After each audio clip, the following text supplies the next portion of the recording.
Now let's talk about some of these Dune reviews because, yeah, over the weekend at the, I think it was TIFF, right? Toronto? Was it Toronto? But people started giving out their reviews for Dune, and of course, mainly positive, which is good. But yeah, of course, I am gonna look at the tomato meter because that's just the best way to freaking find all these reviews. So don't mind it. I know. But currently, right now, it's at an 87%, 38 reviews currently. Right, meow. So let's look at some of these reviews right here. Some top critic stuff. Philip De Semyon from Time Out says, okay, technically it doesn't have an ending, and not everyone will get along with the levels of patience Vunier demands his audience, but those who will be rewarded with precise storytelling, visual fireworks, and some God-level world building. God-level world building. You love it. In the main, it's a slightly film exacting and elliptical. More in the slow release tradition of David Lean than the candy-coated insta-high of the MCU. So somebody, David Jenkins right here, kind of compared it to the MCU. Weird. Dune is sluggish in places. My eyes glazed over during one or two or more, or maybe three of the battle scenes, but Vunier's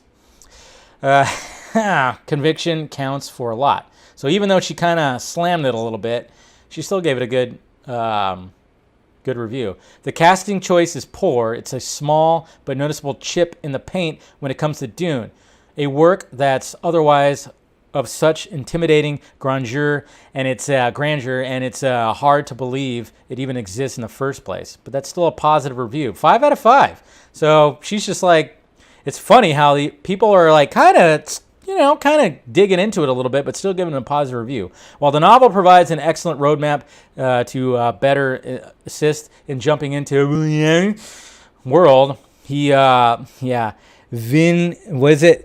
Villeneuve. One of these days I'll learn his name before I actually interview him one of these days, right? This last version stands as an intensely well-produced visual spectacle, perhaps a bit bogged down by the extreme pressure of requiring its success. Yeah, that's what we worry about right here. That's what we worry about. Dune lacks the spellbinding visuals of Villeneuve. Last foray into sci-fi 2017's neo-noir Blade 2049. Yeah, it's not going to pop as much. It takes place in a fucking desert. Of course it's not going to pop that much. It's not going to take place in a cyberpunk world. So there you go. There's some of the reviews right there. We got some rotten ones. Always like to look at the rotten ones. David Katz, Denis has surmounted his slew of bad omens by arguably, in filmmaking terms, making the most impersonal adaptation possible. Mr. Ulrich, right? What is it? Erlich? This guy, the fucking IndieWire guy. I hate this guy's annoying. Eventually, Dune only resembles a dream in that it cuts out on a note so flat and unresolved that you can't believe anyone would have chosen it on purpose. Jeez. David Rooney says, part hero's journey and part survival story, the film keeps throwing arcane details at you, which might thrill the Herbert geeks, but all will have most everyone else zoning out. So yeah, there's some people out there, variety. It's not just that the story loses its pulse, it loses any sense that we're emotionally invested in. Yeesh.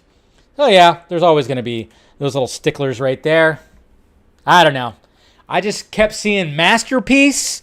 Anytime that people were tweeting it out, I kept seeing masterpiece, which I was like, yep, we're going to be seeing the word masterpiece a lot when it came to the reactions at Dune, and that's what we saw. That's all I care about. I can't wait to see it. I got to finish the book before I see it, though.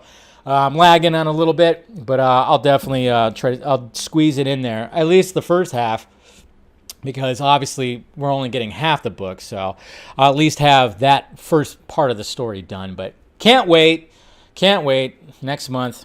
It's going to be interesting. But yeah, the response to the audience, that's where it's going to get a little tricky when it comes to this stuff.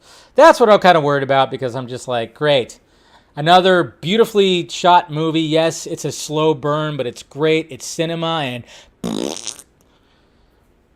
nobody comes out to see it.